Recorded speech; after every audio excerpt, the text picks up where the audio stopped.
we've got the first of our large steam engines in the arena now. It's the man wagon, and I'll just wait for Fred to get a nice mouthful of drink, and then I'll get him to tell you all about it. He knows nothing. Oh no, it's a lovely brown colour, built by the man steam cart wagon company in Yorkshire, and I'm told that the driver today, it's his birthday, so give him a wave as he comes round. It is indeed his birthday. I think we should have a round of applause. What do you reckon, ladies and gentlemen? Happy birthday, Pete.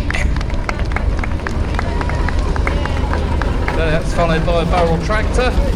Again, not an agricultural machine as you might expect. A barrel tractor or a steam tractor is a light haulage engine used for transporting goods or timber or anything you like, really. Barrel tractors are known as gold medal tractors because they won the gold medal in a set of trials for steam motor tractors back at the early part of the last century, and that's one of our trailer rides. If you want to catch a trailer ride around the site, there are two going around, all in aid of a very good cause. I think this lot of people are having a wonderful trip around the arena. Unexpected, I'm guessing, but surprising nonetheless. Yeah, I don't expect they're staying till the end. We've got the Wallace Advanced now, and that was a final development of the steamroller, developed especially for working on tarmac, because the standard ordinary steamroller always comes to a halt between forwards and reverse, and with tarmac you'd get three little dimples in the road. You don't want three little dimples in your road, so the Wallace Advance was built without a flywheel so that it can go instantly from forwards to reverse. Also, for the more engineeringly minded of you, the Wallace Advance also had an adjustable back axle. So we all might think a back axle as being a rigid piece of steel from left to right. This one, it has two stub axles, and it's totally adjustable in the middle. And back to what I said, for those of you who are technically minded, that will produce a camber on the roads to help the water run off and to help the traffic stay on it. So it's followed by one of our Sentinel wagons. I was talking about overtype wagons earlier, and the man there is an overtype wagon. The Sentinel is an undertype wagon, has the engine under the chassis. You can see it if you look underneath. All the whizzy round bits are safely hidden. You've got a vertical boiler in the cab, just like in your airing cupboard at home. This is an S4 type, fast on the road, do 45-50 mile an hour comfortably, and S4 because it's shaft driven with four wheels. You see, they like to keep things simple as Sentinels.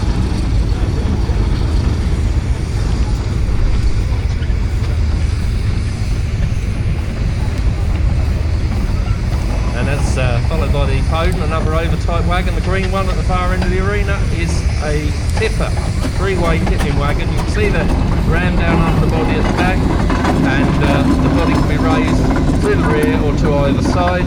And that one worked for Kings of Bishop's Lydyard.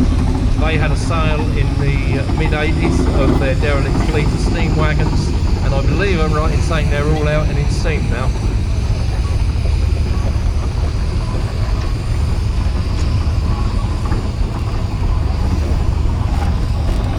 Nice Fowler agriculture now, single cylinder. Most agricultural engines that work for threshing a single cylinder, they weren't quite as economical as a compound engine, but they were a bit cheaper, and anything involving farmers, obviously you've got to save a bit of money.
The far end of the arena, you now see the large green engine. That's a ploughing engine, That's only half of the story. These engines worked in pairs with the big winch drum underneath the boiler barrel to pull the plough and the cultivator backwards and forwards. It's a very early engine, this one, single cylinder, and it's got what's known as tank steering. So you move the horizontal wheel in the opposite direction to which you wish to travel.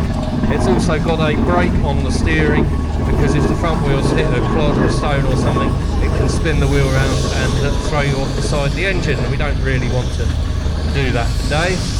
My great-great-granddad started his career with single-cylinder ploughing engines, but the firm, who I won't name, never settled up the acreage money, and we've still got the ump about that now.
Ploughing engine coming past us. Now you can see the big winch drum with the rope on it for pulling the implement backwards and forwards across the field.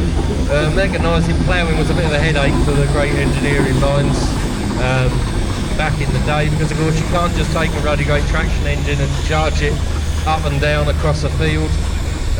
Compaction and weight and all the rest of it. It did work in some countries, but not here in England. Got another Sentinel now. This is a Sentinel Super. So as it comes around the arena, you've got to go woo. This is HMS Sultan, regular here at Sussex Rallies. And again, you'll see it's got the boiler in the cab, the engine down under the chassis, spare wheel as well in case I have a puncture. But in the case of a Super Sentinel, the drive to the rear axle is by chain, and you can see the drive chain down under the side of the wagon.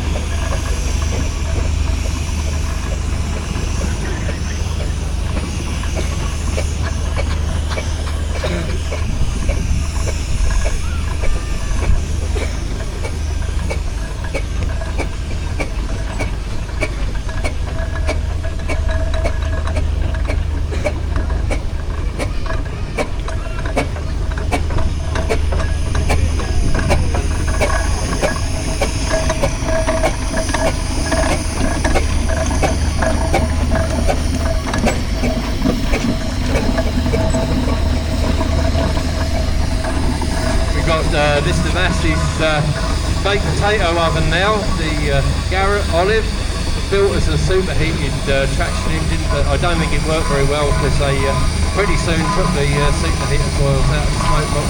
But that's the reason for the interestingly shaped smoke box on the front of that one. And that's followed by Oman, the Marshall roller.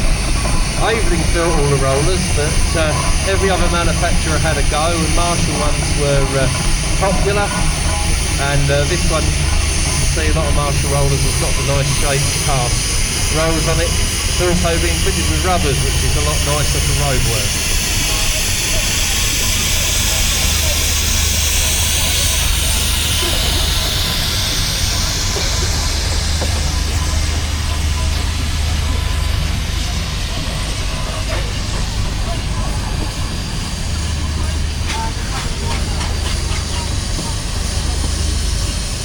So I mentioned Aveling.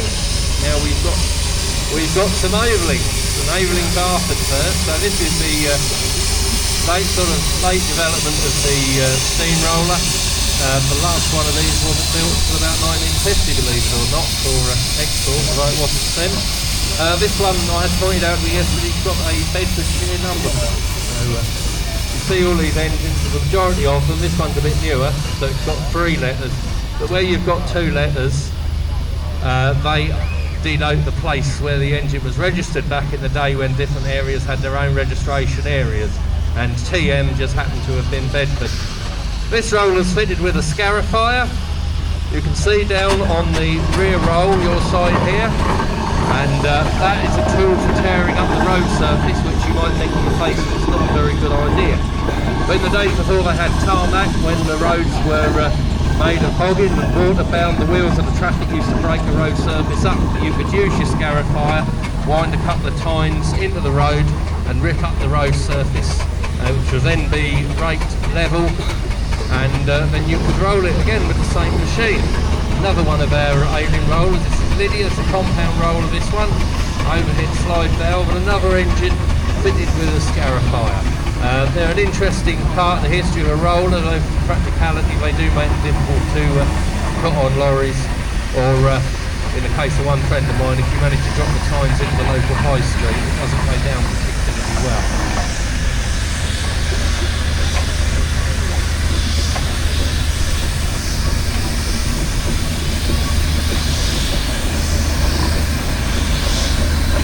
So here comes George Swan's old steam roller.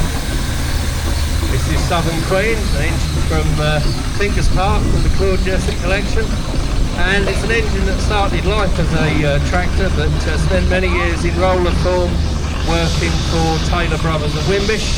It was reputed to be very fast between jobs, and it was sold when the advent of preservation. Ben Taylor wanted an engine that was a bit better for roading about, and he partly exchanged that roller for Lucy May. And another engine from Tinkers Park is the Wallace, built in Basingstoke, and this one's known as Pensioner.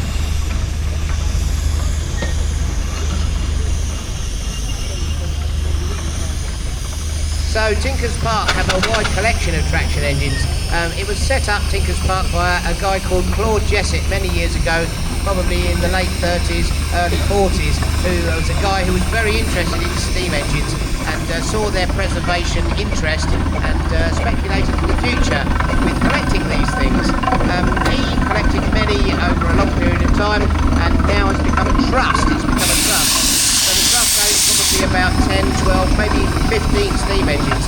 They hold an annual steam engine rally at Tinkers Park over at Hadlow Down, and bring their engines out, driven on the road by all their volunteers to most of the shows in Sussex. So a valiant effort for preservation on that department.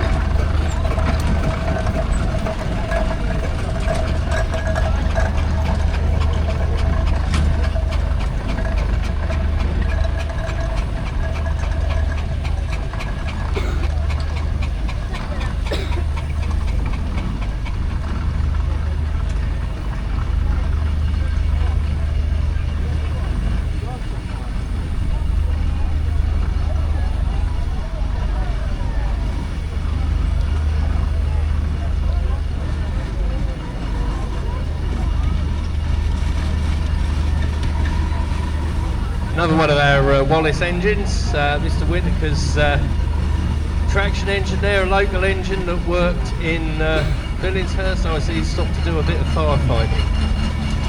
Now who dropped that? We don't know, and we'll never find out. One of the out. hazards we have to look out for in these conditions. Luckily the grass is nice and short, so we shouldn't have too much of a problem.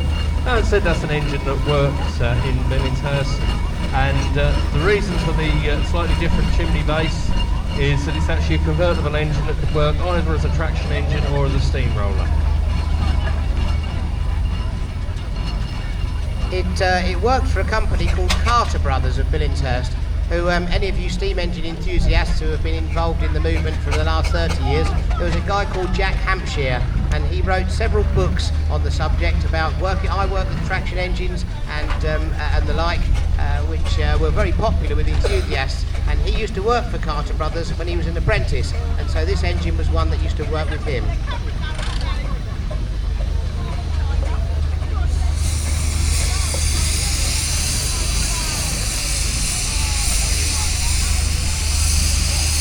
Another one of our Aveling rollers, and Aveling engines all have a horse on the front. If you want to know why, you'll have to ask me after the parade. This is a single cylinder roller known as Royalty, built in 1909.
Possibly last in again, like you were yesterday, is Steve Casey with the Wallace oil bath tractor.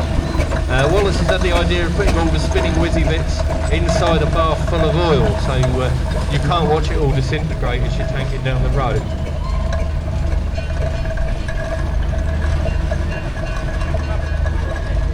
I think they're last because Steve's been spending most of his time at the Tipsy Duck down at the bottom there next to the beer tent. I saw him yesterday and he was extremely well hydrated, we'll put it that way.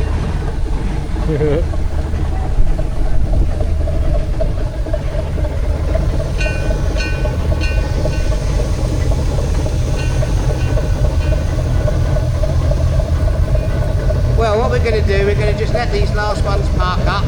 We're going to allow 10 minutes for any stragglers to come in and allow the audience to view these wonderful engines here this afternoon in the arena. Then we're going to request a whistle up at the end, and then we're going to progress with steer a steam engine. So any of you guys, girls, boys, adults, anybody who would like to steer a steam engine, after this event, if you would like to queue up at the arena entrance over here on my top right, and for a small donation to do with the blood runners, which will be perfect, you can steer one of these wonderful steam engines around this arena today, this afternoon.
item of lost property handed in. It's a child's toy kit.